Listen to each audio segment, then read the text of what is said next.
Chapter 15, Nest Building.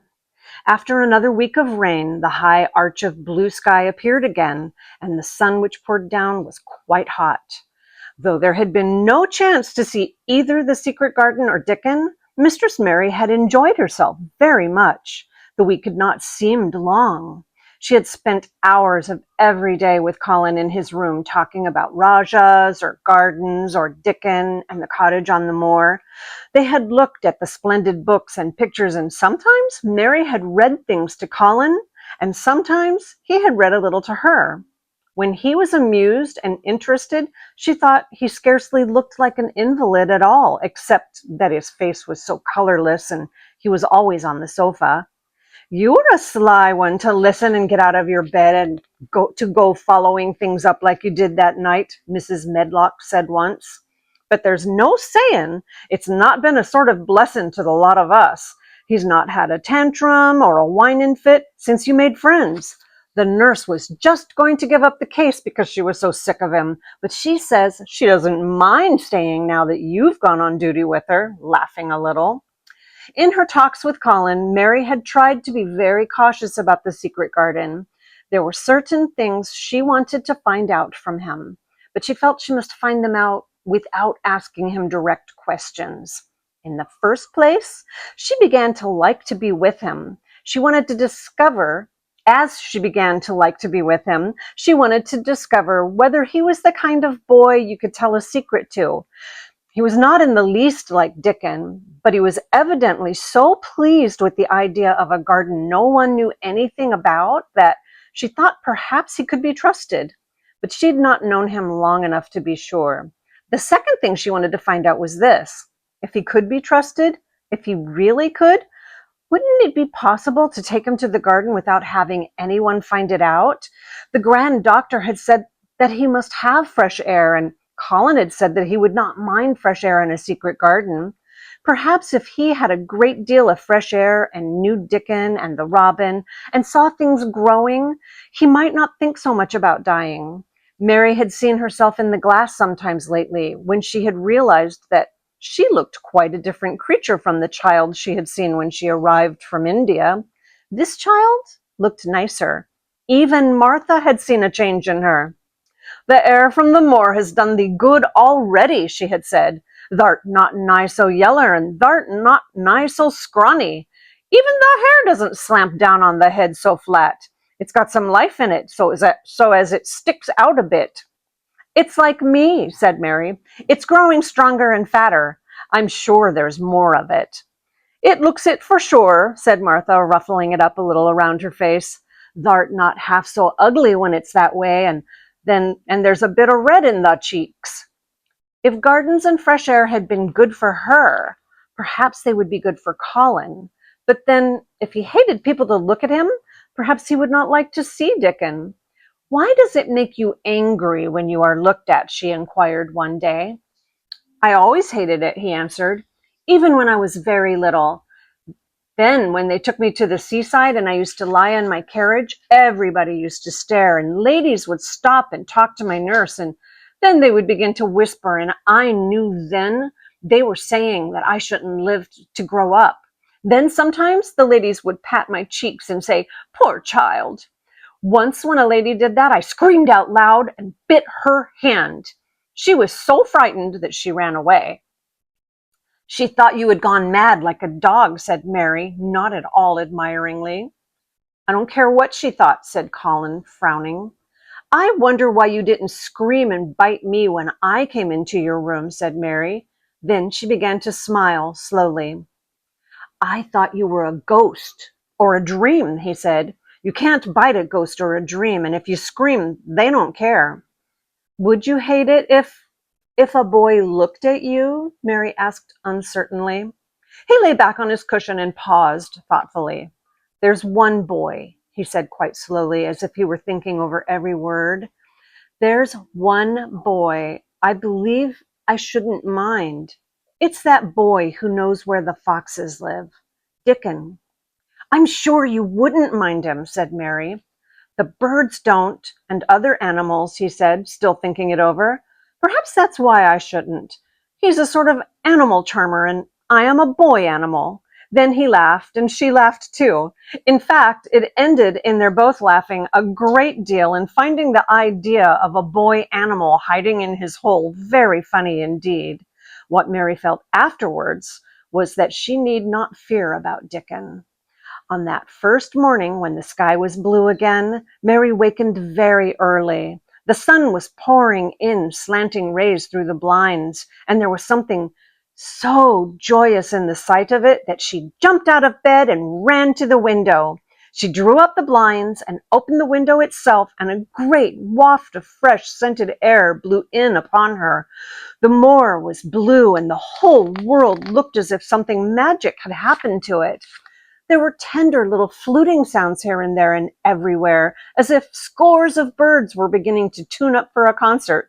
Mary put her hand out of the window and held it in the sun. "It's warm, warm," she said. "It will make the green points push up and up and up, and it will make the bulbs and roots work and struggle with all their might under the earth."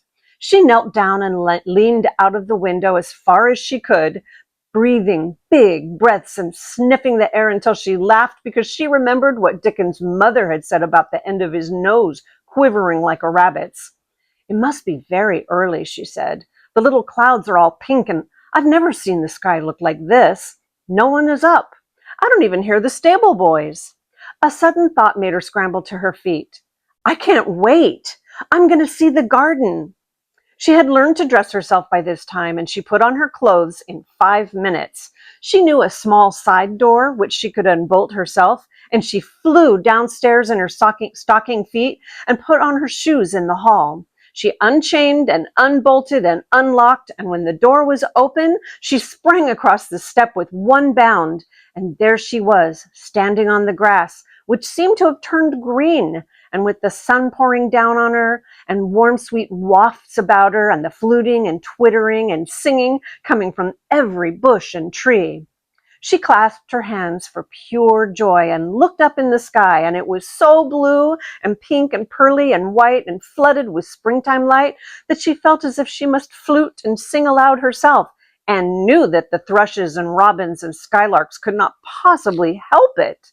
She ran around the shrubs and paths toward the secret garden.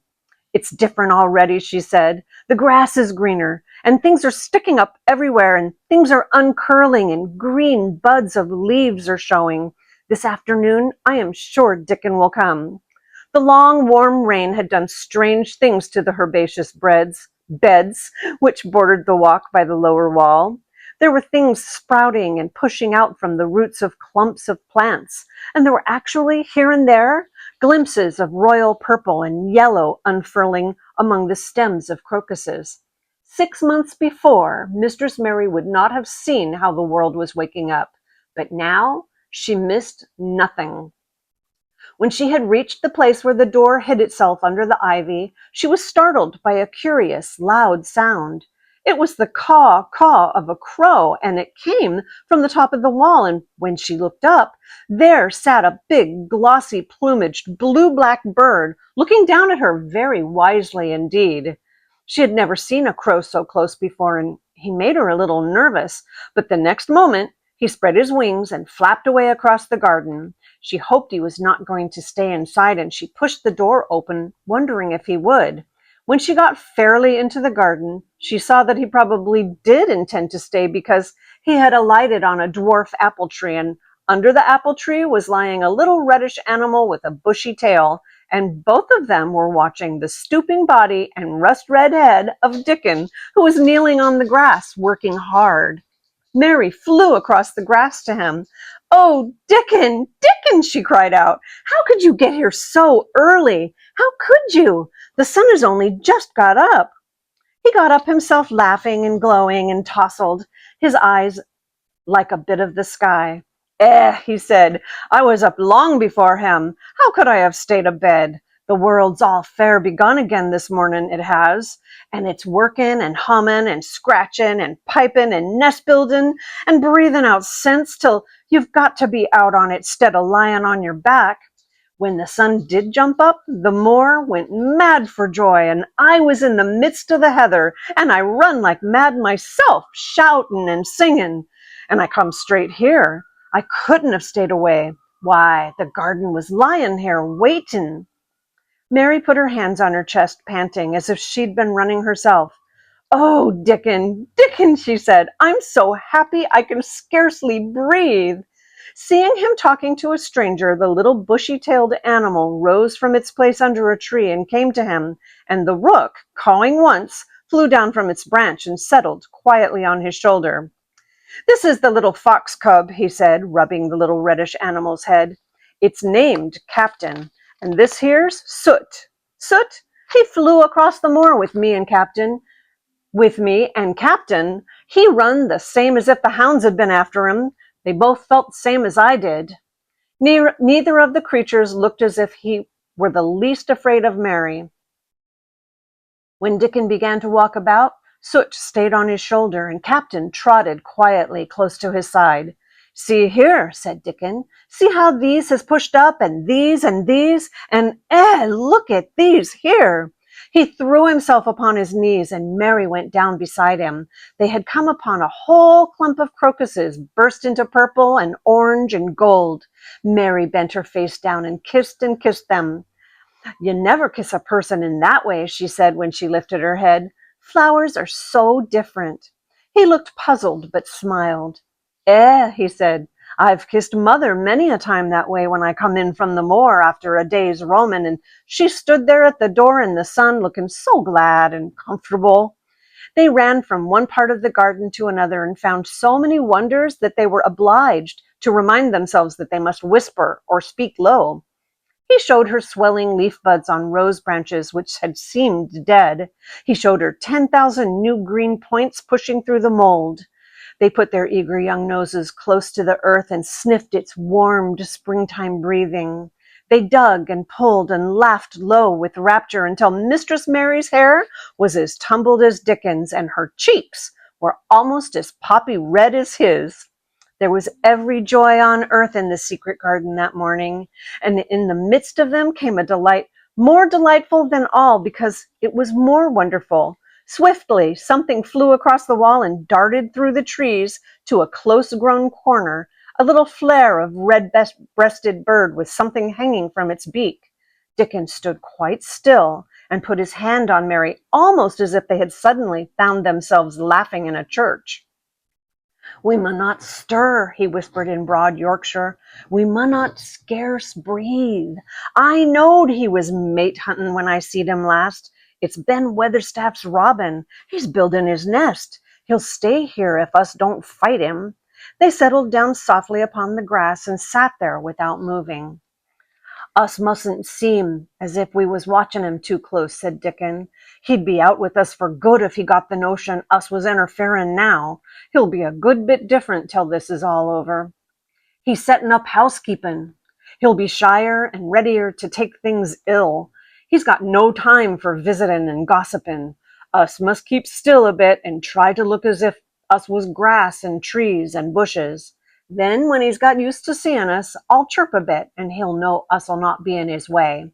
Mistress Mary was not at all sure that she knew, as Dickon seemed to, how to try to look like grass and trees and bushes, but he had said the queer things as if it was the simplest and most natural thing in the world, and she felt it must be quite easy to him, and indeed, she watched him for a few minutes carefully, wondering if it was possible for him to quietly turn green and put out branches and leaves. But he only sat wonderfully still, and when he spoke, dropped his voice to such a softness that it was curious that she could hear him, but she could. "It's part of the springtime, this nest building is," he said. "I warrant it's been going on in the same way every year since the world was begun. They've got their way of thinking and doing things, and a body had better not meddle. You can lose a friend in springtime easier than any other season if you're too curious." "If we talk about him, I can't help looking at him," said Mary as softly as possible. "We must talk of something else. There is something I want to tell you." "He'll like it better if us talks of something else," said Dickon. "What is it thou has got to tell me?" "Well, do you know about Colin?" she whispered. He turned his head to look at her. "What does thou know about him?" he asked. "I've seen him. I've been to talk to him every day this week." He wants me to come. He says I'm making him forget all about being ill and dying, answered Mary. Dickon looked actually relieved as soon as the surprise died away from his round face. I am glad of that, he exclaimed. I'm right down glad. It makes me easier. I knowed I must say nothing about him, and I don't like having to hide things. Don't you like hiding the garden? Said Mary. I'll never tell about it, he answered. But I says to Mother, Mother, I says, I got a secret to keep.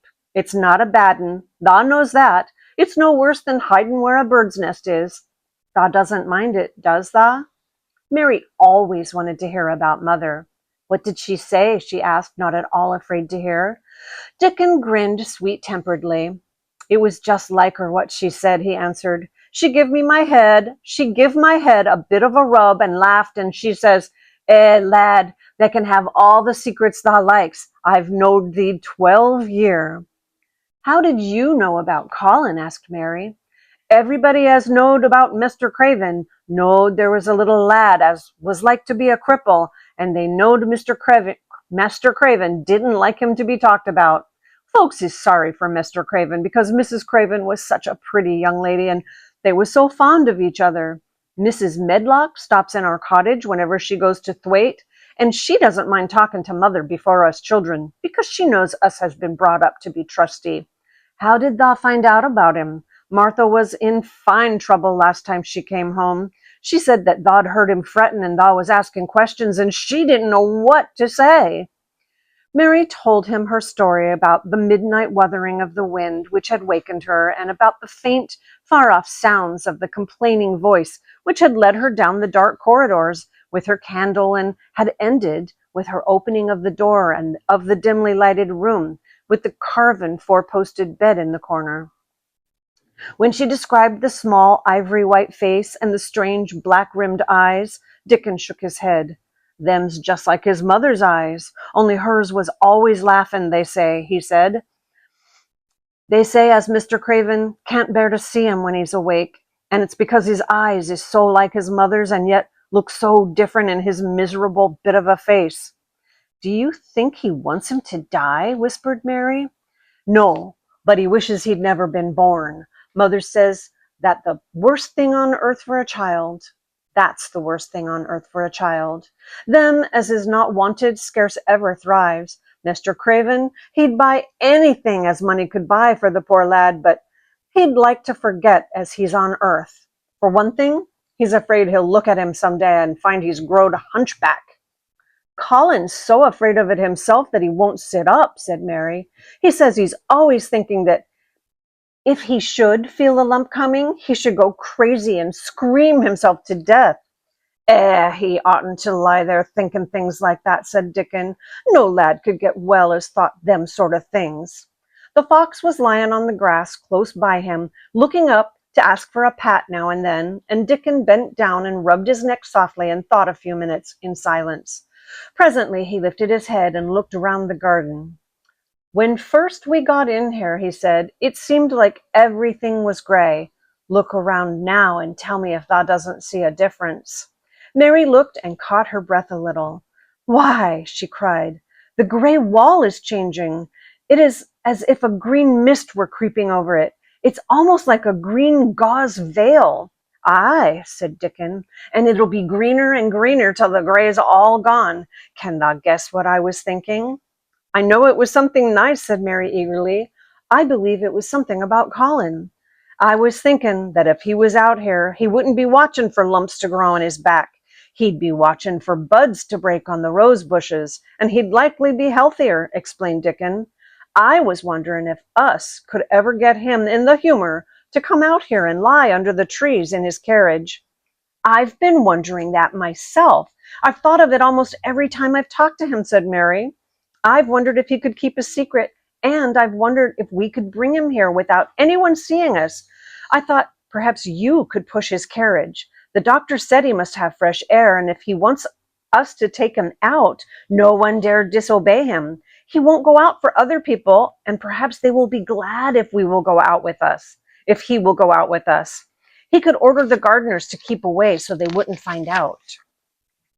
Dickon was thinking very hard as he scratched Captain's back. It'd be good for him, I warrant, he said. Us'd not be thinking he'd better never been born. Us'd be just two children watching a garden grow, and he'd be another, two lads and a little lass, just looking on at the springtime. I warrant it'd be better than the doctor stuff. He's been lying in his room so long, and he's always been so afraid of his back, that it has made him queer, said Mary.